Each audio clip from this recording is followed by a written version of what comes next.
তো নতুন ঘরে শিফট হয়ে গেছি, এই একটু আগেই পুরো শিফট হলাম, হয়ে 15 মিনিট হয়েছে। 15 মিনিটে এসে এই জায়গাটা পুরো গুছিয়ে নিয়ে একদম ছেলের ভাত বসিয়ে দিয়েছি। তো কতদিন পরে ছেলেটাকে একটু ভাত খাওয়াতে পারবো, ডিম খাওয়াতে পারবো, এটাই শান্তি। তো এই দেখো ভাত আর ডিম সিদ্ধ আর আলু সিদ্ধ ঘি দিয়ে, ঘি তো আমি বাইরে থেকেই নিয়ে এসেছি, ভাত ডিম সিদ্ধ আলু সিদ্ধ ঘি দিয়ে এই যে এটাকে দিয়ে মানে চামচ দিয়ে শুধু এরকম নাড়িয়ে নাড়িয়ে নিচ্ছি।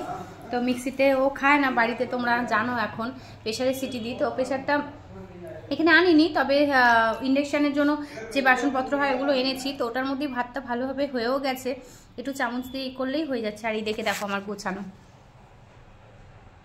তো নতুন সংসার আমাদের, ওই যে ইন্ডাকশান আর ওই যে সবজি টবজি আর এগুলো সব তো বাড়ির থেকে নিয়ে এসেছি আমি, মানে সদাই পুরো মুদিখানা সদাইটা পুরো বাড়ির থেকে নিয়ে এসেছি।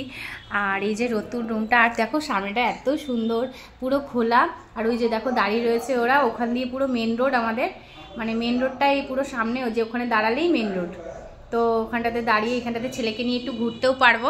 আর এই যে তোমাদের সোনা বাবাকে এখন কোলে বসাবো, তারপর খাওয়াবো, একটুখানি মুখে টেস্ট করতে দিলাম, অনেকদিন তো খাইনি, তো এটা ডলছিলাম মুখে টেস্ট করতে দিলাম, অনেকদিন ডিম খাইনি, তাই না মামা? ভাল লেগেছে? ভাল লেগেছে। তো তখন ঠিক আছে, চলো ওকে এবার বসিয়ে খাইয়ে দিই তাড়াতাড়ি করে।